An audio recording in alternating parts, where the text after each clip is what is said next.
So I guess we could start slowly without bigger ado. And so first of all, thank you all for participation in this event. I'm Robert Juotka, chairman of the Polish Lithuanian Chamber of Commerce. Witamy Państwo, bardzo serdecznie witamy na naszej imprezie chodzącej o polskiej przedsiębiorczości na Litwie i oczywiście o możliwościach. Nasza impreza odbędzie się dzisiaj na języku angielskim, bo to taki międzynarodowy sposób komunikacji. Także ja teraz przejdę na język angielski i będziemy kontynuowali po angielsku. So ladies and gentlemen, once again, thank you for participation. This is the first event of a series of events of the Polish Chamber of Commerce in connection to doing business in Lithuania for Polish business. We are actually representing Polish business in Lithuania, and our task is to improve the possibilities of Polish businesses in Lithuania and invite as many Polish businesses to Lithuania as possible to create them the best working environment and the let's say the most effective ways of earning profits and having a success in this country of ours, and also increase your worldwide coverage. So this event today is the first event of the series, as mentioned. We will have a general overview of the business environment with a particular emphasis on the city of Vilnius as the first step. Then we will have a review of the main legal forms and employment and tax issues in Lithuania that are relevant for everyday businesses. And later we will go over to practical experience by a very prominent Polish company about their experience in Lithuania, how they managed to establish here and thrive in this very difficult environment as we have today. So without further ado, I would also like to present our first speaker here today, Mr. Tautvydas Tamulevičius, who is head of the business unit of Go Vilnius, which is, I would say, an investment promotion arm of the Vilnius city municipality. And Tautvydas will tell us about the benefits and possibilities and strong sides of Vilnius as the capital city and as the major place of business in Lithuania. So without further ado, Tautvydas, the floor is yours. Thank you, Robert. Good morning, everyone, both in Lithuania and in Poland. It's a privilege to be here.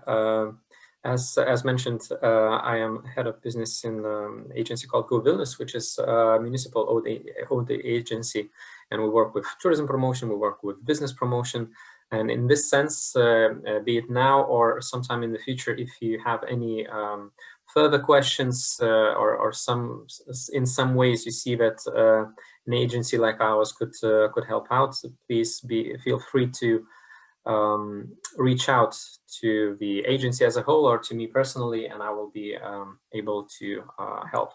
So the topic of my today's presentation, a very brief presentation, an overview of our city, Vilnius, the capital of Lithuania. The name of the presentation that I chose is "Old Choices Don't Bring New Results," just as a slight provocation that in a theory of management, there's an old fact that if some knowledge or some decisions already made sure that you reached some point which you are in right now, probably the same things won't help you reach another step, another possibility. And we always have to be on the lookout for new opportunities. And we do believe strongly that Vilnius is a very good opportunity currently to invest in and to set up shop. Now, of course, Lithuania as a whole is very competitive in regards to doing business and doing business index, which is one of the most popular metrics. Lithuania is put at the 11th place, which is a great accomplishment. And I won't get into too much detail about the competitive advantages of the country as a whole.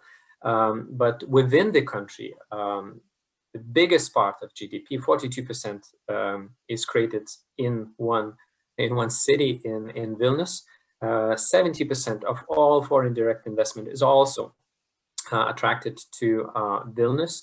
Vilnius is the bustling hub of Lithuanian economy, and there are a lot of reasons for this.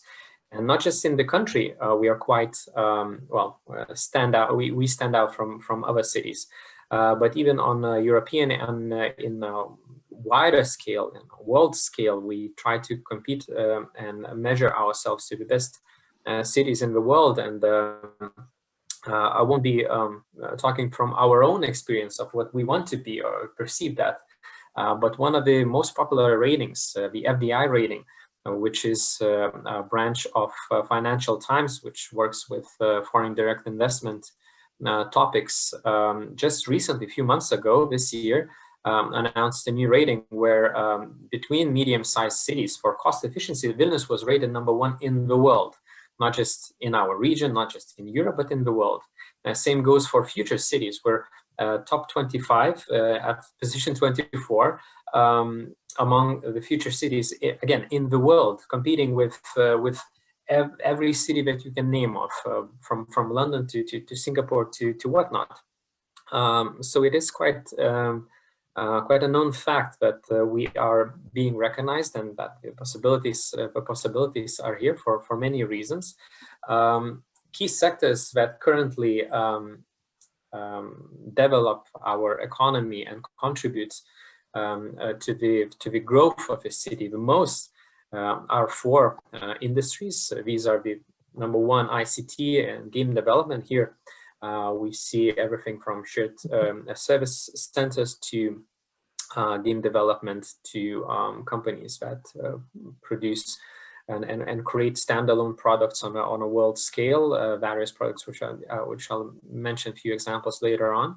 The fintech industry, of course, within European Union, it would seem that we're all regulated the same, but actually Lithuania, wherever there's a chance to, I don't know, give out a license from 3 months to 12 months, be sure that it's 3 months here.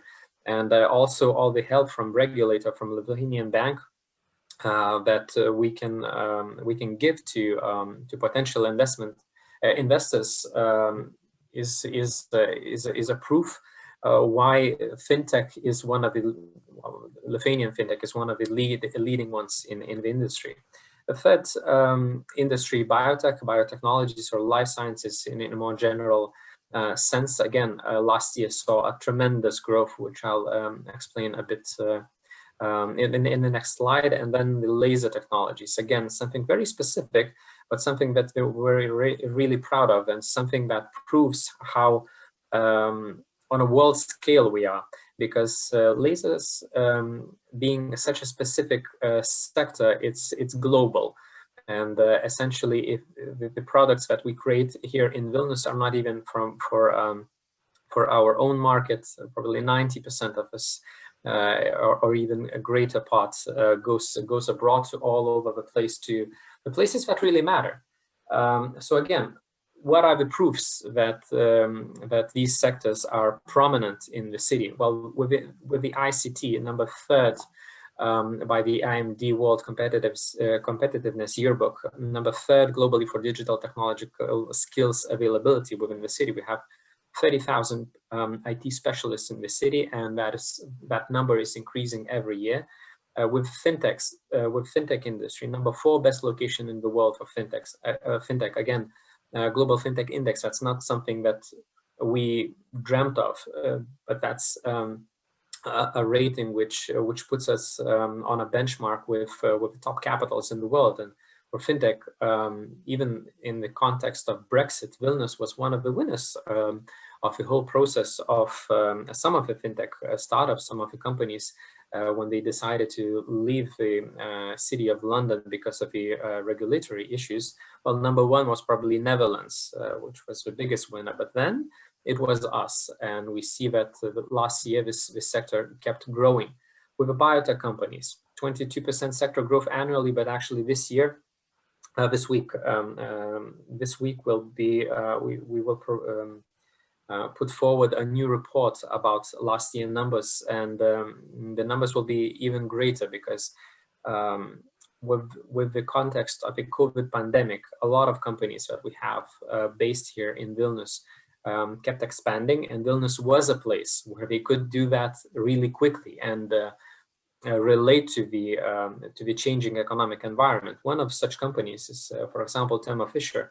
Again, a company which already had a revenue of more than 400 million even before the pandemic, and they work in the field. For example, now one of their main products is a component for the vaccine, which of course saw a very big rise last year, that particular product.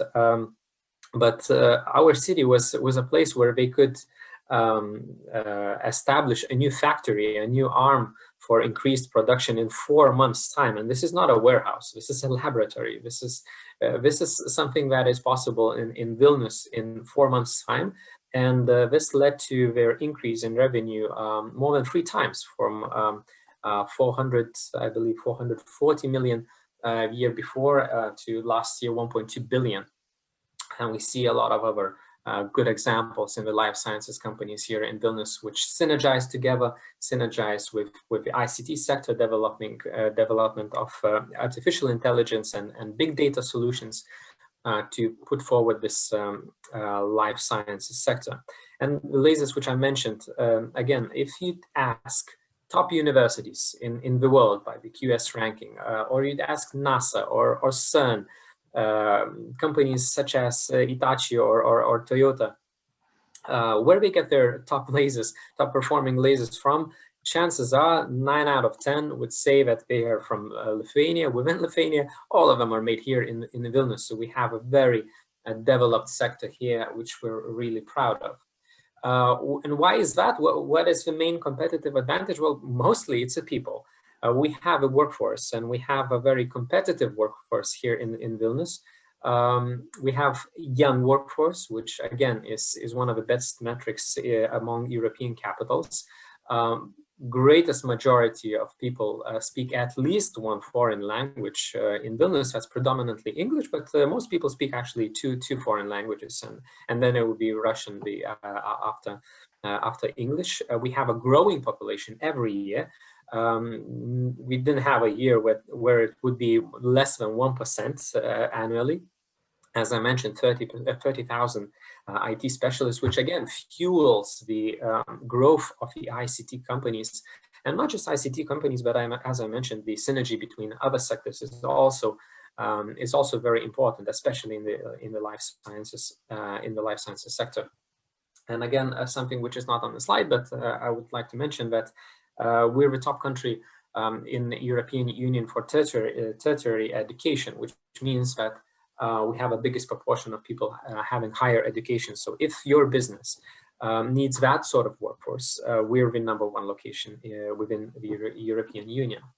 And at the same time, having all this talent, having all the qualifications that we have, and abilities for them to develop business and create this value, at the same time, the price we pay here in regards to the quality of life is quite small when we compare this to other countries and other cities. 19% of residents are happy to live in Vilnius, and that's an official measure by Eurostat, which is a top in Europe. We're the greenest city, and by greenest here I mean we have the biggest proportion of parks to the whole area. Top 10 in the world for work-life balance. That's Mercer's index. Top 10 for expat destinations, that's by Lonely Planet. Top 5 capitals in the EU for short commuting, which means that the work and life balance here in Vilnius is extraordinary. Again, I won't get, because of a very short presentation, which I only have a few minutes left, I won't get into too much detail about the biggest stars of our ecosystem, but our startup ecosystem is quite booming.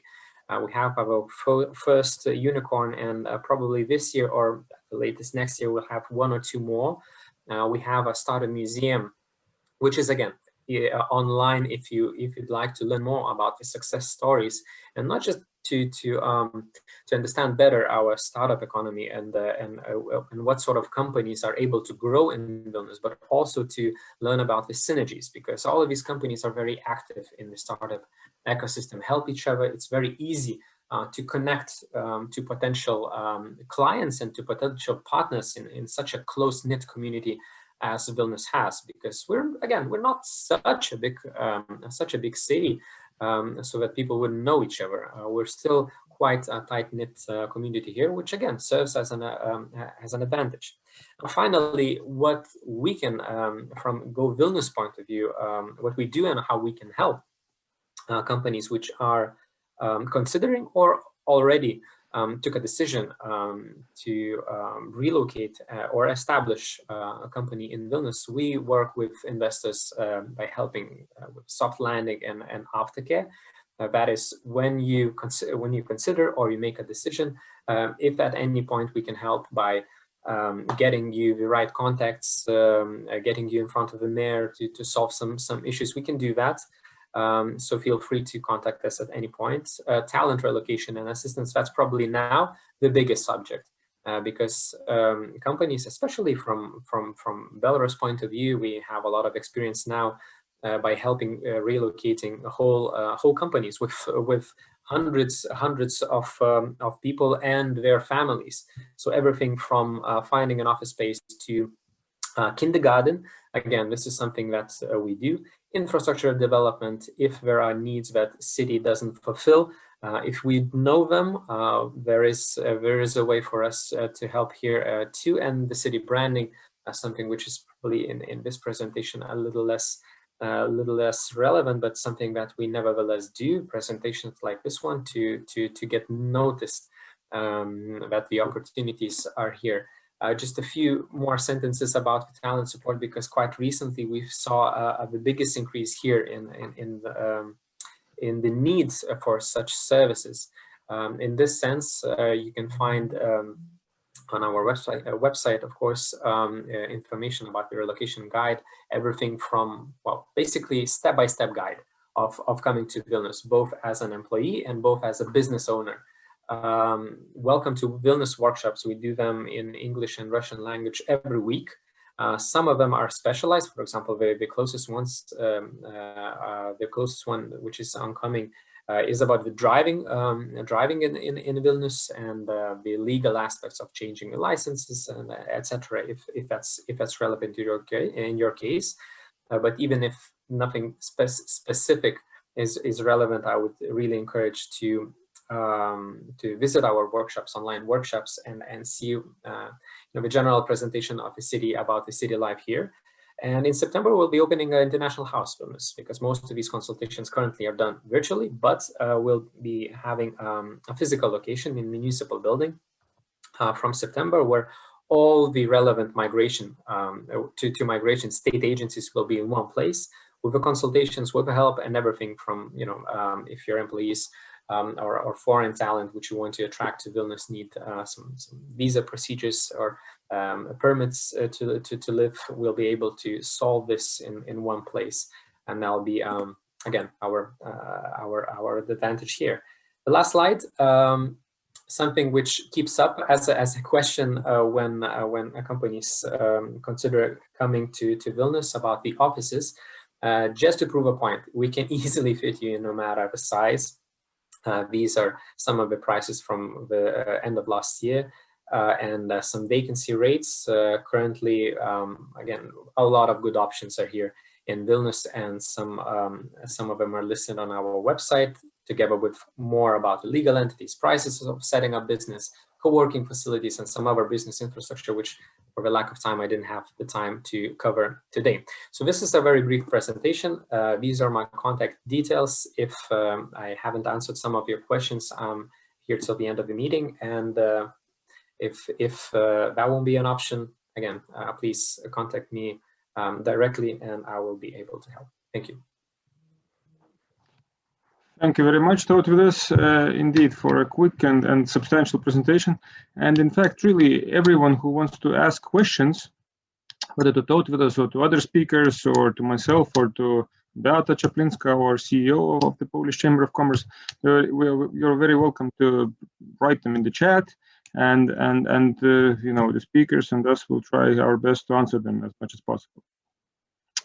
So Now let's turn over to more practical aspects of doing business in Lithuania, namely tax, legal, employment, corporate structure aspects, which will be presented by our tax and legal expert in Lithuania, who actually resides in Warsaw, in Poland, Mr. Pranas Mickus. He's a lawyer at the law firm Primus and has a very substantial experience in advising both international, Lithuanian, and Polish companies. And as mentioned, he is residing in Warsaw, so you can always meet him and ask him questions also in Poland.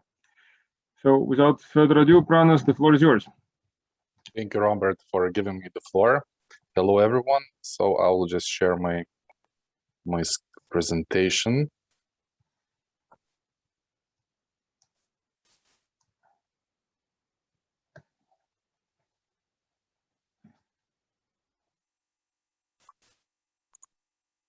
Can you see it? Yes, all good. Yes. Okay, so today I will very briefly introduce the main aspects of legal aspects of share practical steps of doing business in Lithuania. As I said, we'll try to be as brief as possible because it's not possible to cover everything, of course. So I'll concentrate on company incorporation, of course, for any business that wants to come to Lithuania. This is important. Company management structure, some most important aspects of employment, and of course taxation, because as we all know, tax is usually the main aspect that drives any transaction. So let me start with company incorporation. Pranas, your screen is out of size. Decrease your visual a bit. So.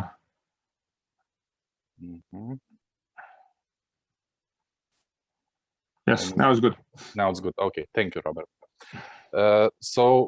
Of course, there are various forms, legal forms in Lithuania that entities choose, but I would like to straight away to go to private limited liability company, which is without doubt the most popular form for investors when they're incorporating the company here. How to incorporate, incorporation requirements. As you see in the slide, it needs to contain the abbreviation UAB or words uždaroji akcinė bendrovė, which means private limited liability company. The minimum share capital requirement for it is 2,500 euro.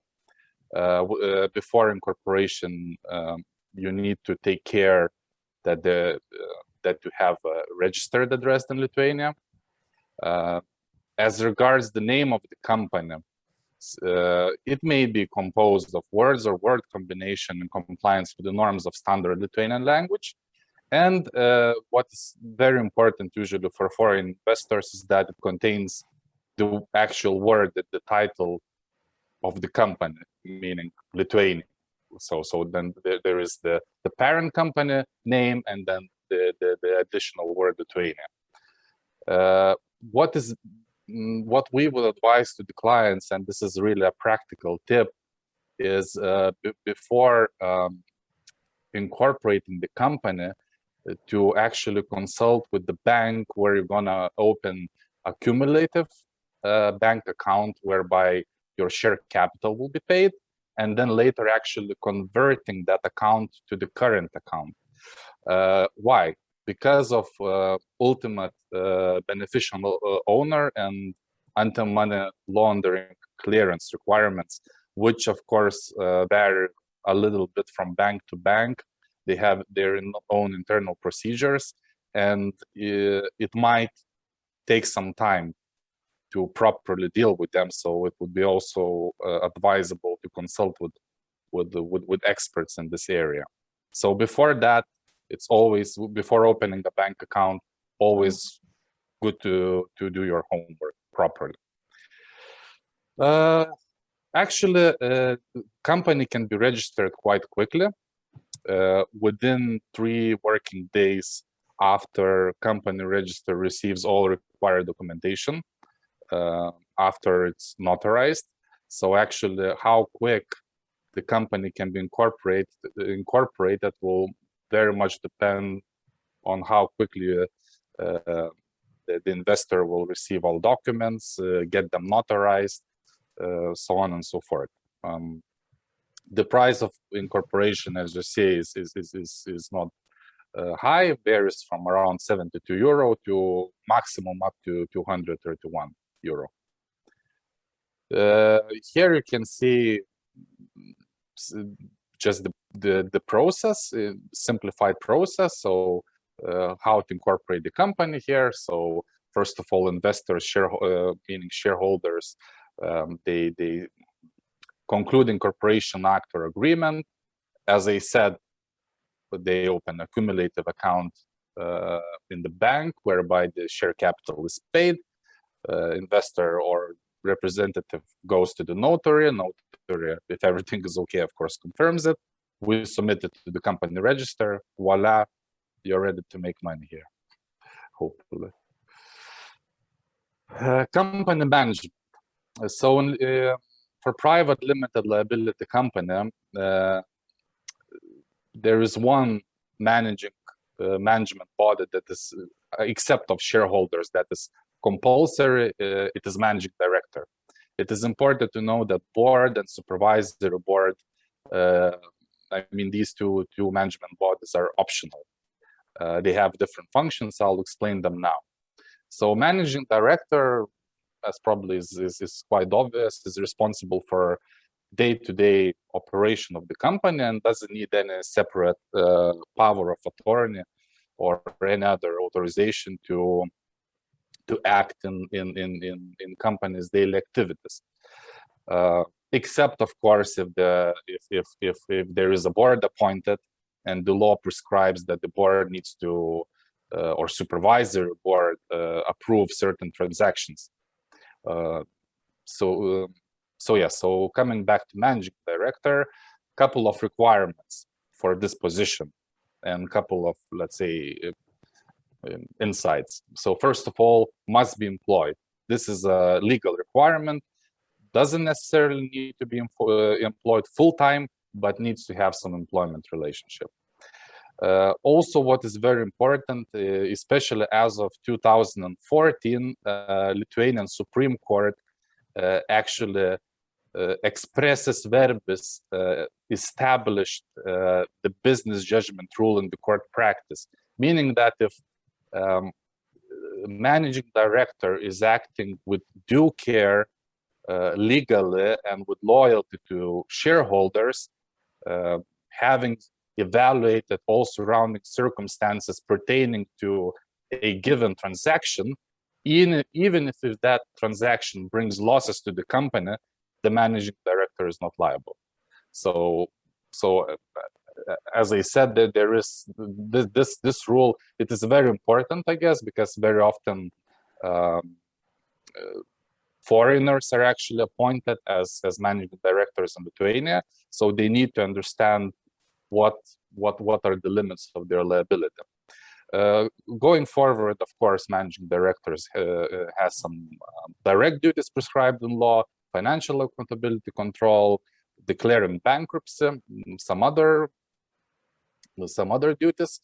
What is important is that managing director's position has dual character, meaning that it can managing director can be liable both in civil law and also have material liability as per labor law.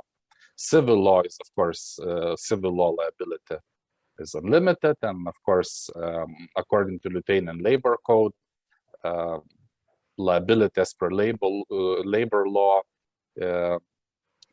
only extends to 3 months of average remuneration of an employee. And going to the board, usually if the board is appointed, it usually approves some transactions of higher value. Also, board equally need to act with due care, so the business judgment rule also applies to the board. If the board is appointed, it also appoints or recalls managing director, controls strategical decisions. And there also it's possible to appoint supervisory board. And as per Lithuanian court practice, it is, as the title indicates, only responsible for basically supervision of other management bodies. So let's go further. Employment. So when you come here, obviously you will need employees. So this is an important aspect, and it is important to note that 4 years ago, a new Lithuanian labor code was adopted in Lithuania, which actually gave a lot of flexibility to employment relations in Lithuania. And as you can see in the slide now, investors can actually conclude various different labor agreements with their employee. So like fixed term, apprenticeship agreement, project work agreement, seasonal work, temporary work, all of them have slightly different regulation, but just for basic understanding, there is variety you can choose from. Working hours, standard 40 hours per week for an employee. Minimum salary at the moment that you have to pay is 642 euros monthly gross. Excuse me. How to terminate an employment agreement. This is also important because it can give some flexibility in actually controlling workforce and making sure that it performs to the best of its abilities. So first employment termination ground is, for example, if there is a reorganization, or there is a poor performance of employee, or there are changed circumstances regarding work functions, then if you can actually prove these conditions, you can give 1 month notice, and then you need to pay 2 average salaries severance if employment relationship lasts for more than a year. Then, of course, you can terminate the agreement due to employee's fault, for gross misconduct, or second breach of employment duties within the last 12 months. Then you can do so almost immediately. If employee wants to terminate the agreement, he needs to give 20 calendar days notice to the employer. I would also like to draw your attention to another option to terminate the agreement in Lithuania, which is rather flexible, is that the employer can terminate the employment agreement with an employee almost without giving any reason, with 3 work days notice, and of course paying 6 months average remuneration severance. It cannot be based on discriminatory grounds, but if there is really not a good match between employer and employee, with some lump sum, you can still terminate this agreement, and not to prolong, let's say, some kind of misunderstanding or disagreement with your employee and getting involved into disputes more and more. So there is such an option, which I think is quite flexible. Going further, what about posting of employees? So of course you can post employee, especially you citizens, almost without any problem from another EU company, provided that minimum working conditions are met when they're posted to Lithuania, and then of course assuring equality between the employees that are working for the host company in Lithuania and the ones that are posted. What is, let's say, from practical point of view, it's very important to mention, and this is quite from our experience and practice known, that very often Polish companies try and post their employees or their workers that are coming from third countries, so especially Ukraine and Belarus. So this is a little bit tricky, and there are 3 conditions to be met And I would like to note that now authorities are very diligent in checking whether those conditions are met in Lithuania. So first of all, such foreigner from third country needs to be properly employed in Poland, meaning that it needs to have employment agreement in place. That's the first condition. Second condition, such employee needs to have A1 certificate issued, which effectively is a proof that all social contribution for this employee are paid in Poland. And third, and sometimes here there is a mistake that Polish companies do. Such employees also needs to have a residence permit in Poland. National D visa is not sufficient, actually.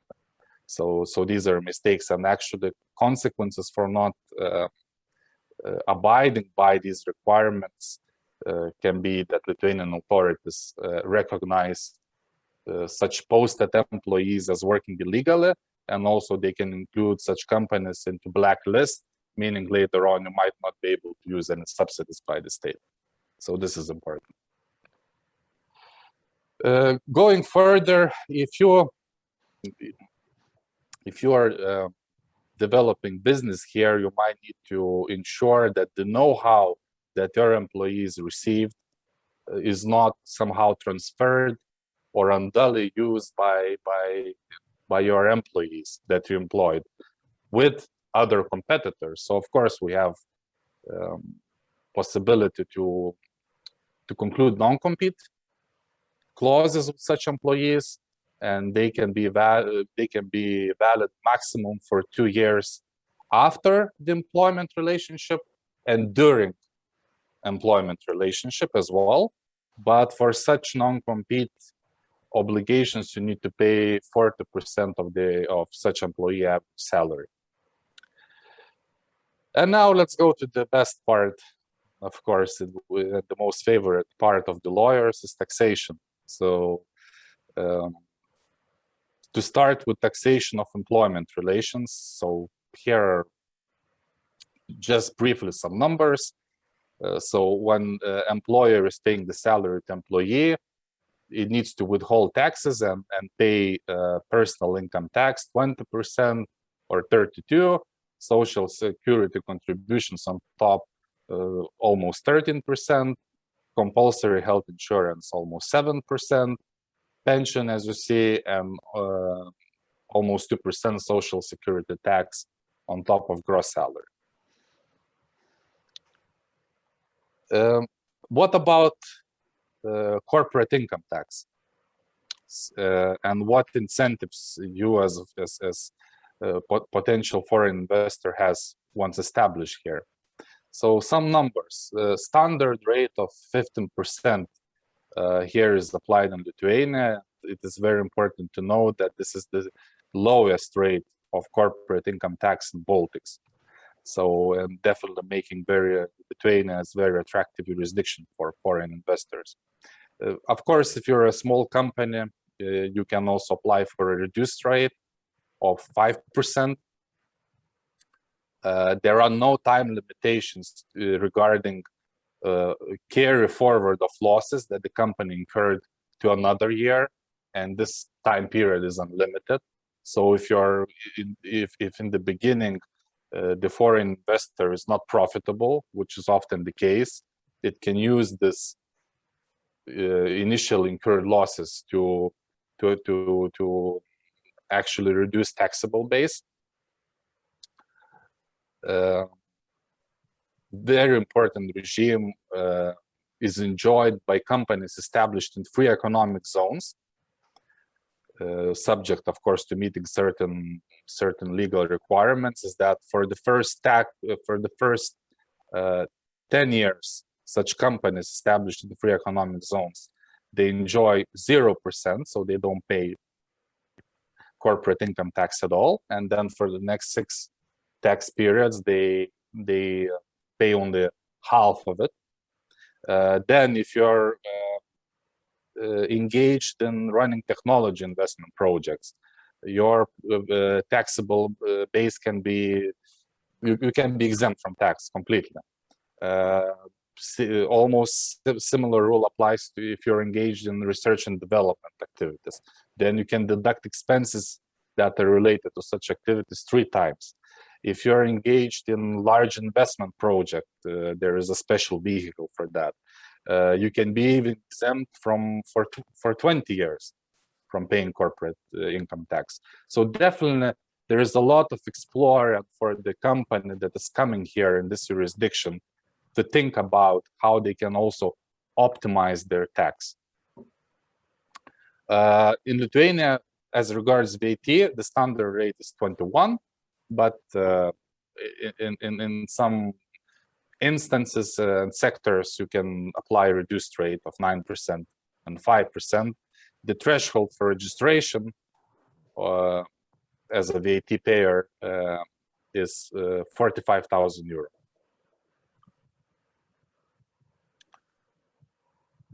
And the last taxation aspect that I wanted to discuss is taxation of dividends and taxation in case of sale of shares or business organizations.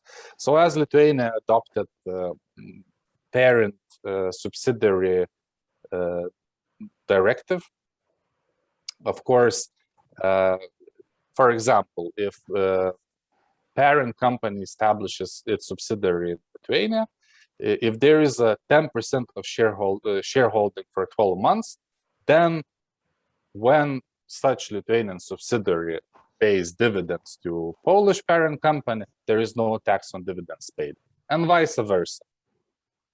If, let's say, Lithuanian company has a subsidiary in Poland, then later on, subsidiary in Poland pays dividends to Lithuanian parent company, subject to the condition as indicated below, there is no tax on dividends received. And also tax neutrality rules. So as you can see in my last illustrative scheme, for example, imagine that there is Polish parent company that has Lithuanian as a subsidiary, and then there is another company, for example, in Estonia. All of these are group companies, but they want to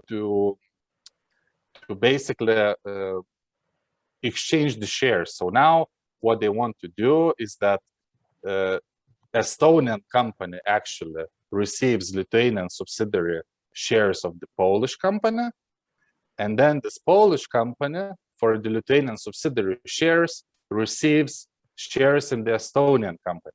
So there is like a share exchange. So in such case, if there is at least 10% of shareholding for 3 years between the companies, then there is no corporate income tax to be paid for difference of value between the shares exchanged. And the same actually, the same situation is applicable when companies want to do demerger, merger, spin-off, to sell significant part of legal entity. As long as 3 years of shareholding rule is abided by, then there is no tax for the value of the shares exchanged between the group companies, or even if there is some outside company, not necessarily the group company. So what does it mean in general? Is that if you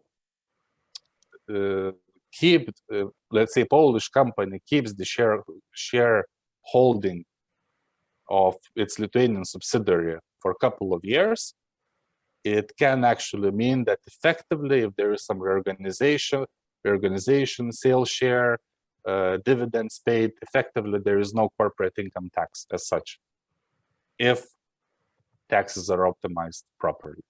So that will be all for now. Thank you for your attention. And I will give the floor to Robert. Thank you, Pranas. Thank you indeed, for a quick but very substantive presentation. And as said, all of you participants will receive this presentation, so we can refer back to it. I see we still have no questions so far about what has been said, so feel free to ask them if you like. But in the meantime, I would like to turn over to our last speaker, Mr. Filip Milowski from Ithaca, very famous Polish tour organizer. Obviously, for tour organizers, the times are not the best in human history, but still, Ithaca has managed to enter the Lithuanian market and managed to survive in these extremely difficult times. So I would give the floor to Filip to hear his experience and insights. What was happening well in Lithuania? What could have been better? What were the successes? What were the not so successful elements? So please, the floor is yours. Okay, thank you very much. Thank you for the invitation and welcome all participants. Well, I am having an experience of 3 years working here in the Lithuanian market as the representative of the daughter company of the Polish Ithaca. I maybe would not concentrate on the last year when the COVID occurred and a lot of bad situations for all the travel industry happened. But let's say I would like to speak a little bit about the details which are maybe a little bit different than those which you can expect in Poland when you are running the company in Poland. So as I do not have any presentation, so I will divide my presentation to 3 parts, let's say. The first one, very short, would be the market as in general. Maybe the obvious thing that the market is smaller and the country is smaller, but it is causing some things which you have to take into consideration when you are planning the operation. First of all, the saturation of the market is much faster. So you will not find so many competitors as you can find in Poland, but on the other hand, those few competitors will fill the market very fast. So you have to notice that clearly. Then the offer which you are having or which you are proposing on the market many times would be the narrower offer than you can find it in Poland, for example. In my let's say, my experience when we are speaking about the Polish tour operator, it is the number of the destinations which we are flying. It is simply not possible to fly to as many destinations as it would be in Poland. Then one important thing is for sure the fact of the Polish neighborhood.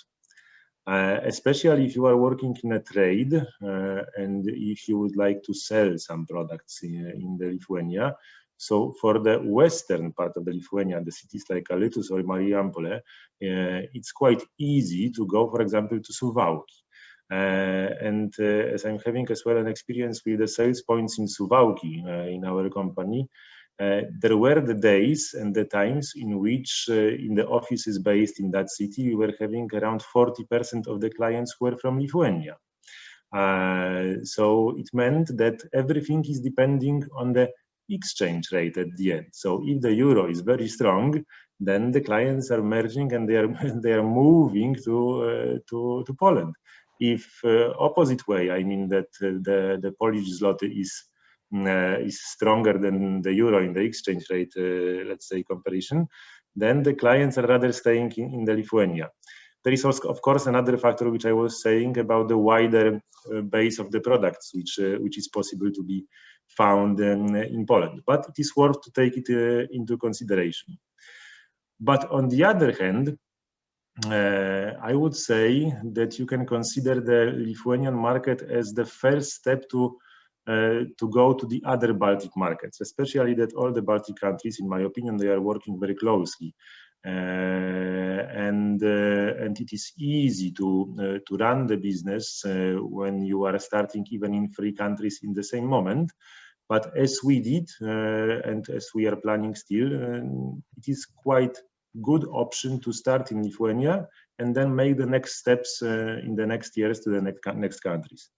So that's, let's say, the general market overview from the practical point of view. But then we are having the sales and the marketing. First of all, what was mentioned already in the first presentation, as far as I remember, I would say that here in Lithuania we are seeing higher percentage of the buyings done online. So the online market is, let's say, stronger than it is in Poland, and more clients are willing to buy through the website. That's good from one side, as you are decreasing the costs of operation, but from the other side, it is also worth to remember that I would say Lithuania is much more colorful regarding the language in the country than Poland is. Why? First of all, of course, national language is Lithuanian, and that's obvious. I will not speak about that. But there are the big minorities of the Polish-speaking as well Lithuanians, and as well the Russian-speaking people.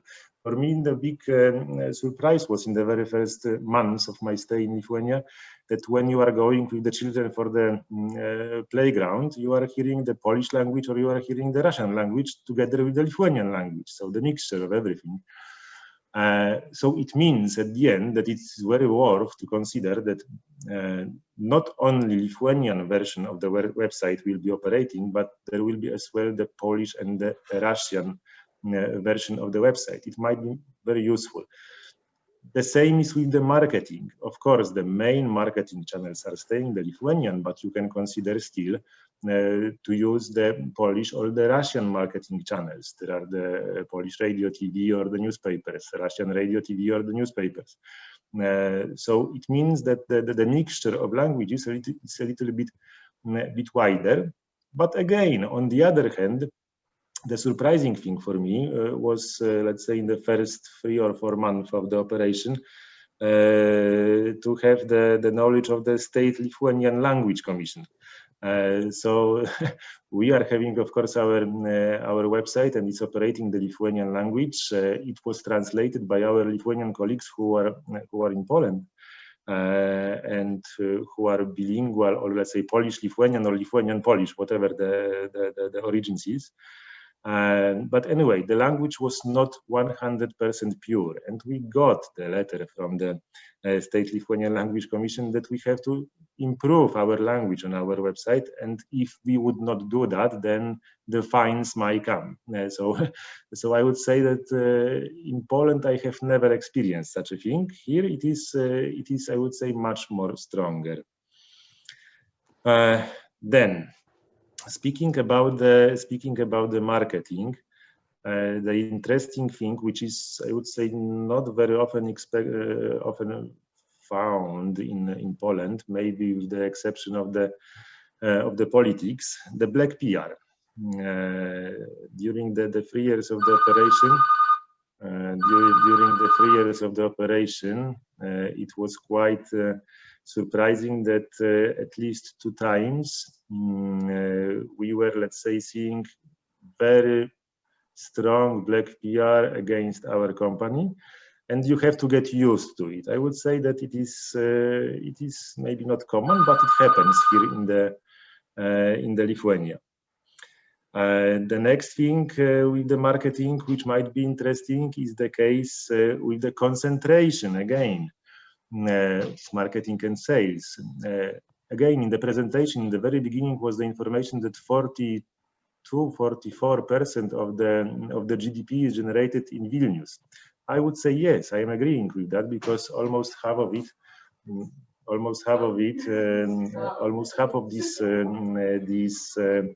GDP and the sales is being done in Vilnius. We were having our offices, our sales points, based in Vilnius and 2 other cities, Kaunas and Klaipėda, biggest cities, let's say. And yes, I can confirm that even a little bit more of the turnover which we were doing was in the Vilnius city. Speaking about the marketing again, the thing with the influencers, which is now, let's say, getting more and more important for many companies to promote. It is also much more concentrated than it is. If you are looking for the influencer who would be representing the target group which you are looking for, you will not find so many as you would, for example, in Poland, simply because of the number of the citizens. So maybe it is not the representation which is one influencer per the target group, but still there is one very strong and maybe another subsidiary, and that's all what we can expect. And speaking about the product and the process of the sales, also surprising for me was the process of claiming. I don't know how it is in the other sectors, but if we are speaking about claims from the clients, which can happen, of course, normally in Poland, we are having the situation that, or the Polish company, the client firstly is calling or contacting the company, and they are trying to solve the problem by themselves. Here, I would say that 50% of the claims, we are getting the information about the claim from FTAT, so the Customer Rights Protection Center. And that's the first information which we are getting. So the client, even before, is not informing us about that he is having a claim. So, well, the authorities are serving in the name of the client, and we are dealing with the authorities how to find the way out from the problem which we were having with the client. Then the case with the employees, the third part, the employees in Lithuania. I would say that in the Lithuania, we can expect a little bit higher salaries for the employees than we are having in Poland. Maybe I would not compare it with Warsaw, because Warsaw is having totally different salaries than the other parts of the country. But as my company in which I'm working, the main office is based in Opole, small city in south of Poland. Then when we are comparing the salaries here in Lithuania are higher. I would say 10 to 15% higher than we are having that in Poland. Then I would say that even though, as I saw on the presentation, there are more and more well-educated employees which are starting on the market, finding of a good employees is nowadays a challenge. Maybe it is because of the COVID situation. And that fact that a lot of the people who are working in the tourism industry have rebranded and they went to another sectors in the market, and nowadays simply we are waiting for the new one who will come, but it will take some time. But anyway, still it means that we are having the problem with finding the employees. But okay, in Poland, as far as I'm hearing from my colleagues, the same situation exists now in this moment. Quite interesting point. I don't know how it is in other sectors as well, but whenever I'm speaking with the new employees about the terms of the contract which we can sign, we can almost never talk about the gross salary, because it is quite, let's say, I cannot say not understandable, but quite difficult to talk with the employees about the gross salary. In Poland, every time I was speaking about the gross salary. Here we have to tell how much it would be in the hand netto, and then according that to create the gross salary amount. And then, of course, there is the case of the A1 formulars for the Polish ZUS, so Social Security. Of course, it is only for the people who are working with who are, let's say, working as a delegated employees, or those who are working in both countries, like in my example. And I would say from my personal experience that it was quite difficult to find a well-informed accountant or an advisor who can help in these A1 processes, and it took almost 3 months in the very beginning to go through all this pain with creating one very simple document which is called at the end A1. So that's the employees part. But let's say at the end, there are also some kind of good things, especially if we are speaking about the establishing of the company or the branch of the company from Poland. First of all, that's what I was saying already, the language.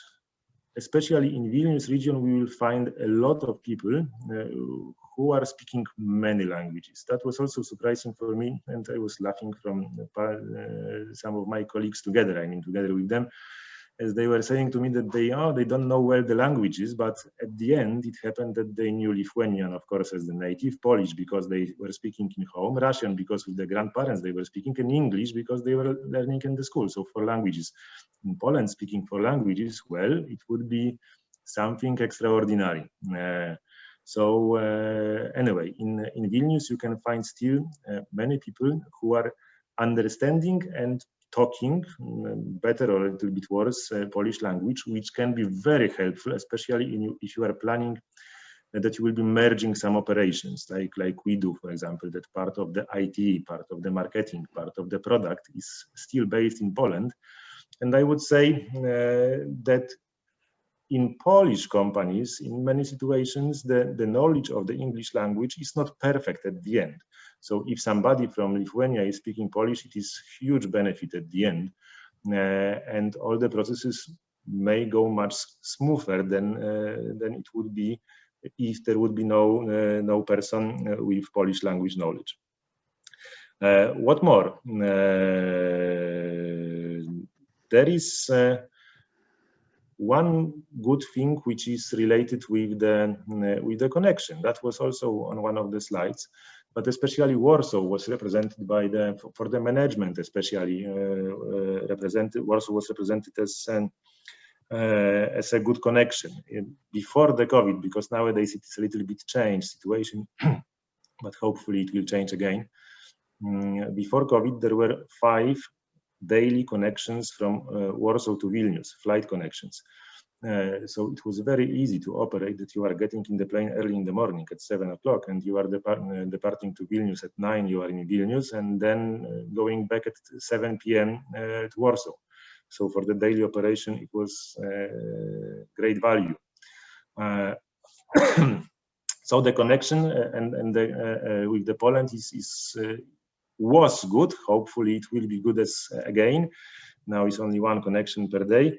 There is of course the connection, the land connection by roads, or you are going around through Kaunas and Suwałki on the main roads, or you are going through Alytus and Augustów in Poland on the, let's say, secondary roads on the way from Augustów.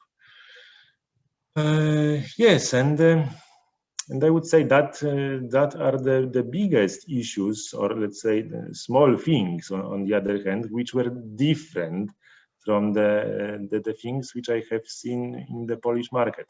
Of course, you will find many other specifications which will be exactly for your sector in which you are operating. We are the company which is regulated, which is having the regulations due to the fact of being a tour operator. We have to have some guarantees and so on. They are different than in Poland, but it is the specific of the sector. So I will not be speaking about it now. But if you are having any questions, I am willing to answer. Thank you very much. Thank you very, very much indeed. Very quick, concise, and very interesting to the point presentation. About practical aspects, what you encountered here in Vilnius for a Polish business. So do any of our participants have a question? That's the right time to ask.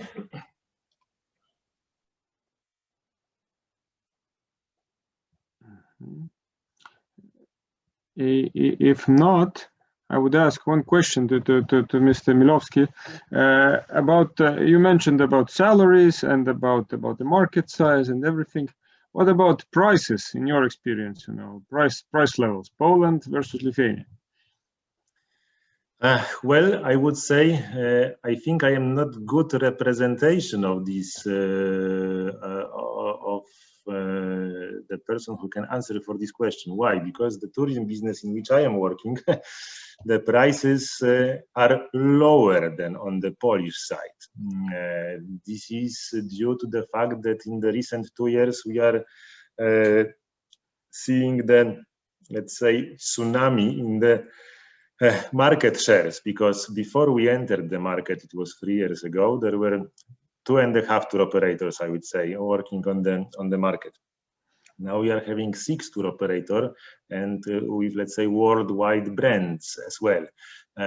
So the price war and the price competition is very high nowadays. So I would say that that the prices went down to really low levels. But if you are speaking about the everyday goods or about the everyday goods, maybe I would say that they are on the same level as we do have in Poland.